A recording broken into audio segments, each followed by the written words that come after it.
Système de coordonnées. Dans cette vidéo, nous allons parler des systèmes de coordonnées, principalement des coordonnées cartésiennes.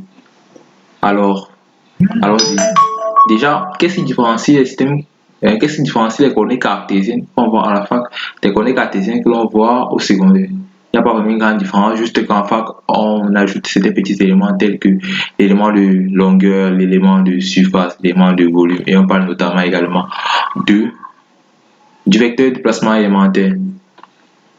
Bon, vecteur de déplacement élémentaire. Considérons donc un repère orthonormé OIJK ou IJK conçu à la base du système de coordonnées O. De la base du système de coordonnées, et O est l'origine de ce repère. Dans cette manuel, on confond EXAI, EYAJ, EZAK. Ceci ne doit pas poser problème puisque ce sont que des appellations et ils jouent le même rôle. Voici donc la représentation d'un point M dans le système de coordonnées cartésiennes. Le point M, lui, dans le système de coordonnées cartésiennes, il est donné par son abscisse X, son ordonnée Y et sa côte qui est Z. Donc Z, voilà la côte, voilà l'abscisse, voilà l'ordonnée. Et c'est la figure du système de coordonnées cartésiennes. O étant l'origine, O est de coordonnées 0, 0, 0. M étant de coordonnées X, Y, Z, on a donc le vecteur OM qui est égal à x, y, plus y, j, plus z, k. Et remarquons que si on déplace M d'une façon infinitésimale, c'est-à-dire là, voilà le point M. On déplace M d'ici, par exemple, jusqu'à un point qui est juste là à côté, M. Qu'est-ce qu'on aura? On aura le point M', qui est la nouvelle position du point M. Disons qu'il est juste là à côté. Donc, vraiment à côté du point M. Quand on dit qu'on déplace de façon infinitésimale, c'est-à-dire, ça veut dire en fait que l'on fait un déplacement des plus infimes, donc juste un léger déplacement. Dans la nouvelle position du point M, qui est noté M', les coordonnées de M' seront égales aux coordonnées du point M plus le léger, plus dx sur l'abscisse, dy sur l'ordonnée et dk sur la côte, dx, dy et dz caractérisant le léger déplacement. Le vecteur M' est donné par la relation de chasse-test, ça donne OM' moins OM. Et on se rend donc compte que le vecteur M' c'est la variation du point M. Et on le note DOM, qui est égal à DM. Étant donné les coordonnées du point M' et les coordonnées du point M données, on peut donc de ce fait avoir les coordonnées du vecteur M' qui est égal à DOM, qui est encore égal à DM. On a donc ces vecteurs qui sont ce vecteur M' qui est égal à dx porté par i plus 2y porté par j plus dz porté par k. Et ce vecteur est appelé vecteur déplacement élémentaire et on comprend le pourquoi. Puisque ce vecteur caractérise en fait le déplacement, le léger déplacement du point M vers le point M'.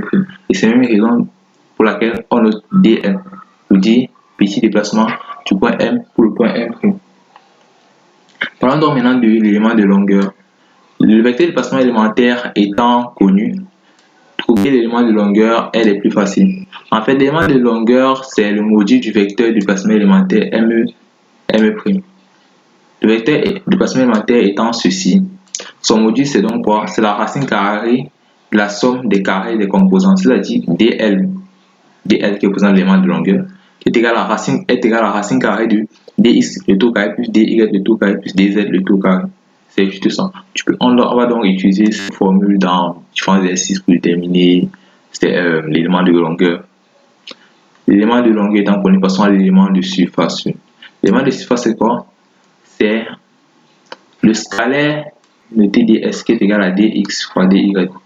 En fait, lorsqu'on déplace M vers M', on a dx, comme j'ai dit, dx, dy, dz qui caractérise le léger déplacement.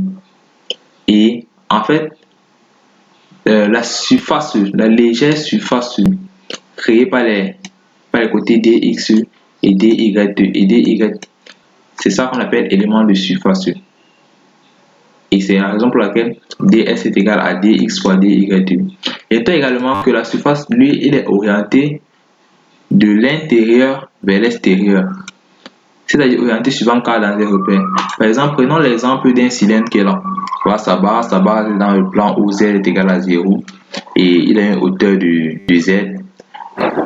L'élément de surface, lui, il est orienté de l'intérieur vers l'extérieur, c'est-à-dire de la base vers le haut.